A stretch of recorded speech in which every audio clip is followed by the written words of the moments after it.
사무엘상 31장 1절에서 13절까지 말씀을 교독합니다. 블레셋 사람들이 이스라엘을 침해 이스라엘 사람들이 블레셋 사람들 앞에서 도망하여 길보아 산에서 엎드러져 죽으니라. 블레셋 사람들이 사울과 그의 아들들을 추격하여 사울의 아들 요나단과 아비나답과 말기수아를 죽이니라. 사울이 패전함에 활 쏘는 자가 따라잡으니 사울이 그 활 쏘는 자에게 중상을 입은지라. 그가 무기를 든 자에게 이르되 내 칼을 빼어 그것으로 나를 찌르라. 할례 받지 않은 자들이 와서 나를 찌르고 모욕할까 두려워하노라. 하나 무기를 든 자가 심히 두려워하여 감히 행하지 아니하는지라. 이에 사울이 자기의 칼을 뽑아서 그 위에 엎드러지매 무기를 든 자가 사울이 죽음을 보고 자기도 자기 칼 위에 엎드려져 그와 함께 죽으니라. 사울과 그의 세 아들과 무기를 든 자와 그의 모든 사람이 다 그날에 함께 죽으니라. 골짜기 저쪽에 있는 이스라엘 사람과 요단 건너 쪽에 있는 자들이 이스라엘 사람들이 도망한 것과 사울과 그의 아들들이 죽었음을 보고 성읍들을 버리고 도망하며 블레셋 사람들이 이르러 거기에서 사니라. 그 이튿날 블레셋 사람들이 죽은 자를 벗기러 왔다가 사울과 그의 세 아들이 길보아 산에서 죽은 것을 보고 사울의 머리를 베고 그의 갑옷을 벗기고 자기들의 신당과 백성에게 알리기 위하여 그것을 블레셋 사람들의 땅 사방에 보내고 그의 갑옷은 아스타롯의 집에 두고 그의 시체는 벳산 성벽에 곧 못 박음에 길르앗 야베스 주민들이 블레셋 사람들이 사울에게 행한 일을 듣고 모든 장사들이 일어나 밤새도록 달려가서 사울의 시체와 그의 아들들의 시체를 벳산 성벽에서 내려가지고 야베스에 돌아가서 거기서 불사르고 같이요. 그의 뼈를 가져다가 야베스 에셀 나무 아래에 장사하고 7일 동안 금식하였더라. 아멘. 할렐루야. 하나님의 크신 은혜와 평강이 오늘도 변함없이 여러분 가운데 가득 넘치기를 주님의 이름으로 축원합니다. 오늘 본문 말씀은 사울의 인생에 있어서 마지막 장면이죠. 사울이 평생의 적이었던 블레셋과 전쟁을 치르게 되는데, 근데 이스라엘이 이제 패전을 하잖아요. 근데 이 패전이 굉장히 치명적인 패전이었습니다. 사울의 세 아들이 다 죽게 되고 또 사울 자신도 블레셋 군에 의해서 중상을 입은 상황이에요. 뭐 도망칠 수도 없는 그런 상황입니다. 그러니까 이제 사울이 자기 병기든 사람에게 자기를 죽여달라 이제 그렇게 요청을 합니다. 근데 그 요청을 들어줄 수가 없죠. 그러니까 이제 사울이 칼을 빼서 자결을 하는 것으로 이 인생이 이제 마감이 되는 거예요. 근데 이제 여기에서 끝나지 않죠. 이 사울의 비참함은 이제 어떻게까지 나타나냐면 블레셋 사람들이 이제 승리를 하고 나서 전리품을 얻기 위해서 사람들의 어떤 옷가지나 내지는 갑옷이나 이런 것들을 취하러 벗기려다 왔는데 사울이 지금 엎드려져 죽어 있잖아요. 그러니까 그 사울의 목을 베입니다. 그리고 사울의 갑옷을 자기들의 신전에 갖다가 놔요. 이게 꼭 어떤 장면을 지금 우리로 하여금 연상시키냐면 다윗이 골리앗을 죽였을 때 모습하고 굉장히 유사하죠. 그때 골리앗의 머리를 베고 그리고 골리앗의 칼을 자기의 장막에 취하였다가 나중에는 제사장에게 맡겨진 걸 보니까 이스라엘의 성막에 아마 둔 것이 아닌가 이렇게 보여집니다. 그러니까 이 영웅을 우리가 이제 죽였다. 그러니까 이 적국의 영웅을 죽였다라고 하는 것을 블레셋의 장군이 골리앗을 죽인 그 모습 속에서 그렇게 묘사를 하였는데 반대 장면이 벌어진 거예요. 마치 골리앗을 그렇게 죽였던 것처럼 사울의 머리를 베고 사울의 갑옷은 블레셋 사람들의 신전에 이제 가져다 놓는 전리품으로 가져다 놓는 이제 그런 일이 있게 됩니다.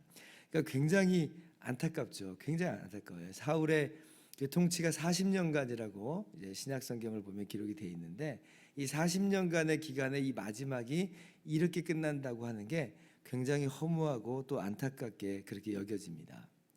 자, 어떻게 이렇게까지 되었는가? 어떻게 이 지경이 되었는가 우리가 한번 생각을 해볼 필요가 있어요.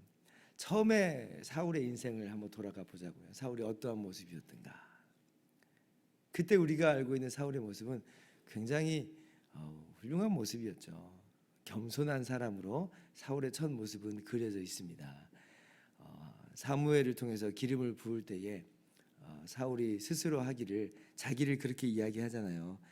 나는 이스라엘 지파의 가장 작은 지파 베냐민 사람이 아니니까. 또 나의 가족은 그 베냐민 지파 모든 가족 중에 가장 미약하지 아니하니까 라고 하면서 굉장히 겸손한 모습을 보여줬어요. 또 용감한 사람이었죠. 암몬 자손의 이 나하스가 이스라엘에 쳐들어왔을 때 특별히 길르앗 야베스 주민들이 정말 그로 인하여서 이 큰 고통을 당할 때에 하나님의 영에 감동되어서 이 이스라엘 사람들을 앞장서서 이 전쟁을 수행했던 사람이 바로 사울이었잖아요.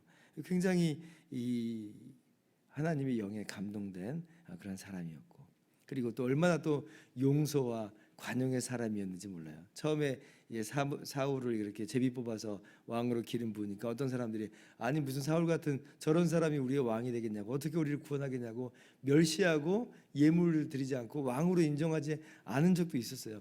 근데 그렇게 이제 암몬 자손 왕 나하스를 격파하고 왔을 때 사람들이 막 신이 나니까 그런 이야기를 하잖아요. 왕권을 이제 세워야 된다는 그런 의미에서도 이야기했을 거예요. 그때 사울이 어떻게 이스라엘을 구원하겠냐고 했던 그 사람들 다 끌어내야 된다고, 다 죽여야 된다고 그렇게 이야기합니다. 근데 그때 사울이 뭐라고 말해요? 이날은 여호와 하나님께서 우리에게 구원을 베푸셨기 때문에 우리가 사람을 죽일 수 없다, 그러면 안 된다라고 하면서 다 용서를 해줘요. 그러니까 지금으로서는 상상할 수 없는 그 모습이 사실은 사울의 그 초창기 모습이었다라고 하는 것이에요. 그런데 이제 왕이 된 이후에 승승장구하고 나서는 이제 사울의 모습이 완전히 바뀌죠. 하나님의 말씀을 불순종합니다. 하나님이 왕이 아니라 자신이 하나님께서 세우신 대리왕인데 그런 자신의 어떤 신분과 존재를 망각하고 오히려 자신이 정말 왕이 되어버리는, 하나님의 말씀인 하나님께서 뭐라고 말씀하시든지 간에 나는 내 뜻대로 하겠다고 하는 그러한 자기가 진짜 왕이 돼버렸어요. 하나님 말씀 불순종하고요, 교만하고요, 사람들의 인기 얻기에 급급하고요. 그렇게 해서 이제 하나님을 떠나버리는 왕이 되었어요. 그리고 다윗이 기름 부음 받았을 때는 그 다윗을 시기하고 질투하고 다윗을 죽이려고 하고 제사장들 85명을 그렇게 끔찍하게 처형까지도 하게 되는 그러한 비참한 죄인의 모습으로 전락하게 되었고, 그리고 오늘 바로 그 죄에 물든 사울의 마지막이 이 죄의 결과로서 이렇게 나타나는 것을 우리가 보게 됩니다. 정말 너무나 많이 아쉬움이 남죠. 아쉬움이 남아요. 사울이 이 처음 모습을 끝까지 유지했다면 어떻게 됐을까?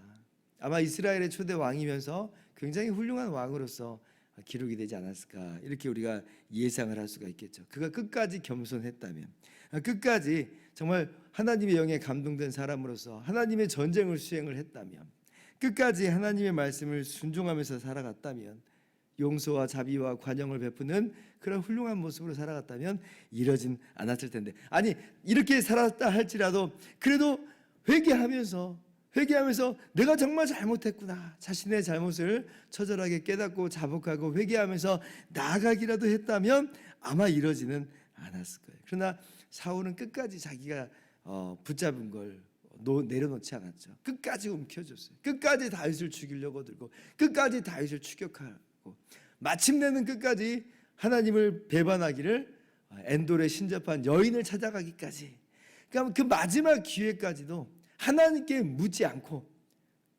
자기 멋대로 살아가는 인생으로서 살아가 버렸습니다. 자신의 왕위의 최고의 걸림돌이 그래서 누구였느냐? 과연 다윗이었느냐?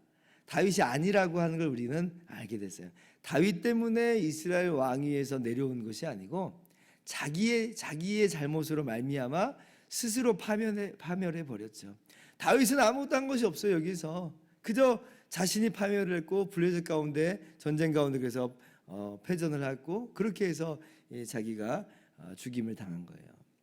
그러니까 다윗 걱정할 필요도 없었는데 끝까지 자기의 왕권을 자기 왕권을 붙잡느라 모든 걸 다 잃어버린 사람입니다. 이 사울의 그래서 인생을 보면 문득 전도서 말씀이 떠오르죠. 헛되고 헛되며 헛되고 헛되니 모든 것이 헛되도다. 참으로 허무하고 헛된 모습을 우리는 사울의 모습 속에서 발견하게 되는 것입니다. 이러한 모습과 대조적으로 오늘 길르앗 야베스 사람들이 나와요. 이렇게 사울이 그렇게 성벽에 못 박혀서 효시가 되잖아요. 목 베어지고 효시가 되니까 참 끔찍합니다. 그러니까 근데 이제 누구도 이제 사울이 그렇게 수치를 당하고 모욕을 당하는 것에 대해서 어떻게 할 수가 없어요. 블레셋의 영향이 있고 블레셋 군대가 눈 시퍼렇게 뜨고 있는데 어떻게 그것을 막을 수가 있겠어요. 그냥 어떻게 뭐 지켜볼 수밖에 없는 상황인데, 근데 길르앗 야베스 주민들이 바로 암몬 자손이 그들을 위협했을 때 사울이 구원해 줬잖아요. 40년 전의 이야기예요. 근데 그때 그 사울에 대한 고마움을 잊지 않고 있어요. 그래서 오늘 이 밤에 이 벳산 성벽까지 와요. 그리고 아마도 그 야밤을 틈타서 몰래 블레셋 사람들 몰래 사울의 시신을 거둡니다. 그리고 이 시신을 장사시켜주는 일이 있어요. 그러니까 사울에 대한 어떤 처음 마음, 그 충성된 마음을 이 40년이 지날 때까지 여전히 갖고 있죠. 뭐 사울이 저런 수치와 모욕을 당했던 뭐 어쨌든 나랑 무슨 상관이랑 이렇게 나몰라라 하지 않았다는 거예요. 그래서 이 사울을 장사 지낸 사람이 이 길르앗 야베스 사람인데 사울의 모습과는 좀 대조가 되죠. 사울의 모습은 처음 모습을 잃어버린 그런 모습인데 길르앗 야베스 주민들은 처음 받은 그 은혜를 잊지 않고 있는 그런 모습 속에서 오늘 대조되는 모습을 우리 가운데 또 교훈하여 줍니다. 오늘 이 사울의 모습 어떻습니까? 이 사울의 모습은요, 사실 우리 모든 인류의 모습이다라고 할 수가 있어요. 우리 인류가 어떠한 존재로 지음 받았는가? 하나님에 의해서 대리왕으로 지음을 받았죠. 하나님의 형상대로 지음을 받고 그렇게 하나님의 형상으로서 하나님이 지으신 모든 생물을 다스리라 하나님께서 말씀하셨어요. 하나님의 말씀대로 다스리는 그러한 영광스러운 위치에 우리가 이르렀는데 첫사람 아담과 하와가 범죄하였죠. 내가 하나님같이 되겠다라고 하는 그 교만함이 들었어요. 하나님 말씀에 불순종했어요. 그래서 범죄하여 타락했고 그런 말미암아 비참한 가운데 빠진 것이 바로 우리가 지금까지 우리가 알고 있는 우리 인류의 모습인데 오늘 사울의 모습이 바로 그러한 모습을 너무나도 잘 보여주고 있죠. 사실은 우리 모두의 범죄라고 하는 겁니다. 우리는 사울하고 다른 존재들인가라고 할 때 우리가 하나님의 형상대로 지음받은 위대한 존재들인데 그렇다면 우리가 하나님의 말씀을 순종함이 어디 있어요? 우리도 마찬가지예요. 사울과 똑같은 위치에 있어요. 다를 바가 없다.